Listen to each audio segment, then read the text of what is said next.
Elle a tout sacrifié pour son fils. Le jour où il a réussi, il l'a humilié devant tout le monde. Imaginez qu'une mère donne tout pour l'avenir de son fils. Une mère qui met sa jeunesse, sa dignité, ses rêves de côté pour son fils. 20 ans plus tard, cet enfant réussit enfin et l'humilie devant tout le monde. C'est exactement ce qui est arrivé à Amanda. Amanda, que tout le monde appelait affectueusement Maman Amanda, vivait dans un petit quartier populaire. Elle vendait des beignets dans un petit carrefour poussiéreux du quartier. Un simple étal, une vieille bassine, un réchaud fatigué. Elle n'avait pas grand-chose, mais ce qu'elle gagnait lui permettait de survivre et de s'occuper de son fils, Yolo. La maison où Amanda vivait était vieille, faite de briques en terre, fragile comme sa vie. Les murs étaient fissurés, mais Amanda ne regardait jamais cela. Elle ne s'inquiétait que d'une seule chose, la réussite de son fils. Depuis toujours, elle avait un rêve profond dans le cœur. Voir son fils Yolo grandir, réussir. Yolo n'avait que 9 ans, mais c'était déjà un enfant différent. À l'école, il était brave, calme, respectueux. Il ne dérangeait ni ses camarades, ni ses enseignants. Ses professeurs l'admiraient beaucoup pour son intelligence. Ils disaient souvent « cet enfant ira loin ». Et quand Yolo rentrait à la maison, il répétait toujours à sa mère, les yeux pleins de rêves « Maman, quand je serai grand, je vais t'offrir une belle maison ». À chaque fois, Amanda souriait, le cœur serré par l'émotion. Amanda faisait tout pour que son fils ait une vie paisible. Elle ne voulait pas qu'il souffre. Elle ne voulait pas qu'il se sente différent des autres enfants du quartier. Alors elle économisait sou par sou pour lui offrir la meilleure école possible. Elle lui achetait des vêtements chers, pas pour le luxe, mais pour que son fils ne se sente jamais inférieur aux autres. Même quand l'argent manquait, Amanda faisait l'impossible pour que Yolo ne passe jamais une nuit avec le ventre vide. Les années passèrent et Yolo grandit. Le petit garçon timide du quartier était devenu un jeune homme mûr, sérieux, respectueux. Il avait brillamment terminé le collège puis le lycée et se préparait maintenant à entrer à l'université. Son rêve était clair, devenir ingénieur en électricité solaire. Mais un problème majeur se posa. Malgré tous ses sacrifices, malgré toutes les économies faites centime par centime, Amanda n'avait pas suffisamment d'argent pour payer l'entrée à l'université de son fils. Pendant plusieurs nuits, Amanda ne dormit presque pas. Elle réfléchissait. Puis, un matin, elle prit une décision lourde mais courageuse. Elle alla emprunter de l'argent à la banque. Un prêt qu'elle savait difficile à rembourser. Un prêt qui allait encore compliquer sa vie. Mais pour son fils, elle était prête à tout. Quelques semaines plus tard, Yolo entra officiellement à l'université. Il était fier, heureux, reconnaissant. Mais il ignorait totalement le sacrifice que sa mère venait de faire pour lui. Il étudia sérieusement, jour et nuit. Il ne sortait presque pas. Il travaillait dur. Et les efforts finirent par payer. Yolo obtint son diplôme d'ingénieur en électricité solaire avec succès. Le jour de la remise des diplômes, Amanda pleurait de joie. « Mon fils a réussi », murmurait-elle. Après ses études, Yolo déposa son dossier dans plusieurs entreprises du pays. Les jours passaient, les semaines aussi. Puis un matin, son téléphone sonna. C'était une entreprise spécialisée en électricité. Son dossier avait été accepté. Yolo n'en croyait pas ses oreilles.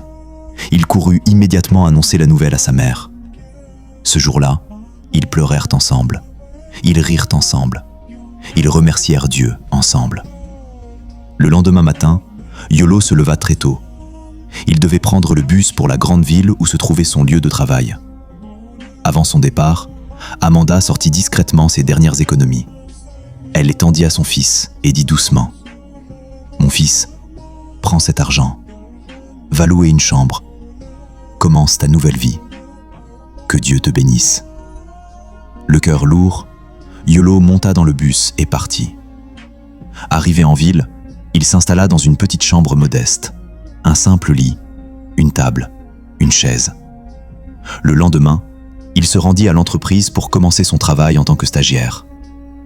Lorsqu'il entra dans l'immeuble, il resta figé. L'entreprise était immense, des bureaux partout, des ingénieurs, des techniciens, des véhicules, des projets. Il n'arrivait pas à y croire. Dès le premier jour, Yolo se mit au travail avec sérieux. Il apprenait vite, très vite. Ses supérieurs commencèrent à le remarquer. Il avait la technique, l'intelligence, la rigueur et surtout l'amour du travail bien fait. En peu de temps, Yolo passa de stagiaire à employé, grâce à son talent et à son engagement. Un jour, le patron de l'entreprise le vit travailler sur un chantier. Il observa sa manière d'expliquer aux autres stagiaires, son assurance, sa détermination. Le patron l'appela dans son bureau. « Yolo, dit-il fermement, j'ai observé ta façon de travailler, ta discipline, ton leadership. » Puis il ajouta « J'aimerais te confier la direction du projet Solar Horizon. » Yolo resta sans voix. Son cœur battait très fort. Il transpirait. « Merci, monsieur. Vraiment merci, » balbutia-t-il. Le projet Solar Horizon était l'un des plus grands projets de l'entreprise. Un projet évalué à plusieurs milliards. Beaucoup rêvaient de le diriger, mais c'est Yolo qui fut choisi. À partir de ce jour, la vie de Yolo changea complètement. Il quitta sa petite chambre pour une maison plus grande, plus confortable. Il acheta une très belle voiture. C'est à cette période qu'il rencontra Samantha, une femme belle, élégante, âgée de 26 ans. Un jour, Yolo lui dit « Je dois aller au village voir ma mère. Ça fait longtemps. Je dois aussi lui donner quelque chose. » Samantha répondit sèchement « Ce n'est pas nécessaire, bébé. Tu la verras plus tard. Et pour l'argent, elle peut se débrouiller seule. Ce n'est pas toi qui vas la sauver. » Au village, Amanda n'avait plus aucune nouvelle de son fils. Elle appelait, encore et encore, mais personne ne répondait. Inquiète, troublée, elle décida de partir en ville pour comprendre ce qui se passait. Arrivée en ville, elle chercha partout. Elle montra la photo de son fils, aux passants, aux commerçants, aux voisins. Mais personne ne l'avait vu. Un soir, épuisée, sans argent, elle décida de rentrer au village. « Demain, je continuerai », murmura-t-elle. Le lendemain matin, Amanda reprit ses recherches. Son cœur était lourd, son esprit troublé. Elle ne savait plus quoi penser. Elle ne savait pas si son fils était encore vivant ou déjà mort. Cette pensée la terrifiait. À chaque personne qu'elle croisait, elle montrait la photo de Yolo. « S'il vous plaît, connaissez-vous cet homme ?» Les réponses étaient toujours les mêmes. « Non. Désolé. Je ne le connais pas. » L'espoir commençait à s'éteindre. Puis, elle s'arrêta devant un jeune homme d'environ 17 ans, assis près d'un kiosque. Elle s'approcha doucement, sans trop y croire. « Salut mon fils », dit-elle d'une voix tremblante. « S'il te plaît, est-ce que tu connais cette personne ?» Le jeune homme regarda attentivement la photo. Ses yeux s'agrandirent légèrement. « Mais oui », répondit-il. « C'est Yolo. Yolo le riche du quartier. » Le cœur d'Amanda manqua un battement. « Yolo, le riche ?» répéta-t-elle confuse. « C'est mon fils. » Le jeune homme la regarda, surpris. « C'est ton fils ? Mais maman, tout le monde le connaît ici. » Il vit dans une grande maison. Les larmes montèrent aux yeux d'Amanda. « S'il te plaît, » dit-elle d'une voix brisée. « Peux-tu m'emmener là-bas ?»« Bien sûr, maman, » répondit le jeune homme. Ils marchèrent pendant plusieurs minutes. Puis, ils arrivèrent devant un immense portail. Le portail était haut, large, magnifique. Des lumières éclairaient toute la cour. Amanda s'arrêta. Le doute s'installa. « Mon fils ?» demanda-t-elle doucement. « Tu es sûr que c'est ici ?» Le jeune homme hocha la tête. « Oui, maman. C'est bien ici. » Amanda prit une profonde inspiration et avança. Le portail était ouvert. À l'intérieur, il y avait du monde. Beaucoup de monde. De la musique forte, des rires, des tables couvertes de nourriture, des invités bien habillés, des voitures luxueuses garées partout. C'était une vraie fête. Amanda était complètement perdue.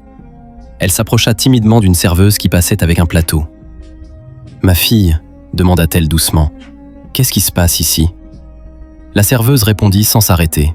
« Le propriétaire de cette maison vient d'obtenir une grande promotion dans son entreprise. C'est pour ça qu'on fête aujourd'hui. » Puis la serveuse s'éloigna rapidement. Amanda resta immobile. Son cœur battait très fort.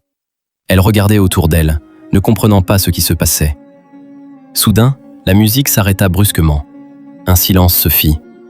Tous les invités tournèrent la tête vers un point précis. Puis une voix retentit. Une voix qu'Amanda connaissait mieux que toutes les autres. Amanda leva lentement les yeux pour regarder qui c'était. Et elle le vit. Son fils, bien habillé, souriant, confiant, debout devant tout le monde. Avant de continuer, j'aimerais te dire une chose importante. Ici, je raconte des histoires vraies, des histoires de la vraie vie, des histoires qui font réfléchir, des histoires qu'on n'ose pas toujours raconter ailleurs. Si tu ne t'abonnes pas maintenant, tu risques de ne plus jamais me revoir et surtout de rater les prochaines histoires. Parce que crois-moi, celles qui arrivent sont encore plus fortes que celles-ci. Lorsqu'elle vit Yolo, Amanda ne réfléchit même pas. Elle se précipita vers lui. « Yolo !» cria-t-elle d'une voix tremblante. « Mon fils !»« C'est bien toi ?» La salle devint silencieuse. Plus de musique. Plus un seul bruit. Tous les invités se retournèrent. Yolo s'immobilisa. « Mais, dit-il froidement, qu'est-ce que tu fais ici ?»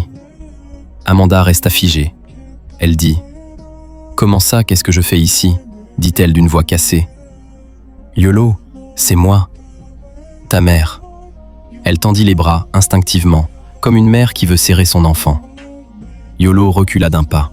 « Je t'ai cherché partout, mon fils, » continua-t-elle, les larmes aux yeux. « Je ne dormais plus. Je pensais que tu étais mort. » Yolo regarda autour de lui. Il vit les regards. Il sentit la gêne. Puis son visage changea. « Maman, » dit-il d'un ton sec, « ce n'est ni le moment ni le lieu. » Amanda ne comprenait plus. « Comment ça ? Je voulais juste te voir, savoir si tu allais bien. » Yolo soupira bruyamment. « Tu me mets mal à l'aise, » dit-il plus fort. « Tu vois pas que j'ai des invités ?» Amanda sentit ses jambes faiblir. « Mal à l'aise ?» dit-elle. « C'est moi ta mère, Yolo. » Elle posa une main tremblante sur son bras. Yolo la retira brusquement. « Ne me touche pas !» Un choc parcourut la salle. Amanda recula, comme giflée. « Yolo, pourquoi tu me parles comme ça ?» Yolo inspira profondément, puis parla, fort, devant tout le monde. « Écoute-moi bien. Oui, tu m'as aidé. Oui, tu as souffert. Mais c'était ton rôle. C'était ton rôle de mère. Tu veux que je fasse quoi maintenant ? Que je te remercie toute ma vie ?» Les yeux d'Amanda se remplirent de larmes. « Et si tu as fini tes caprices, tu peux sortir de chez moi, » dit Yolopo. Amanda dit, elle posa une main sur sa poitrine. « C'est comme ça que tu me remercies ? Après tout ce que j'ai sacrifié pour toi ?» Yolo répondit sans émotion. « Personne ne t'a forcé. » En écoutant cela, Amanda se retourna lentement. Personne n'osa l'arrêter. Elle sortit, seule, humiliée, brisée, sans savoir que ce jour-là, le destin de Yolo venait de basculer. Si c'était vous à la place de Amanda, que feriez-vous ?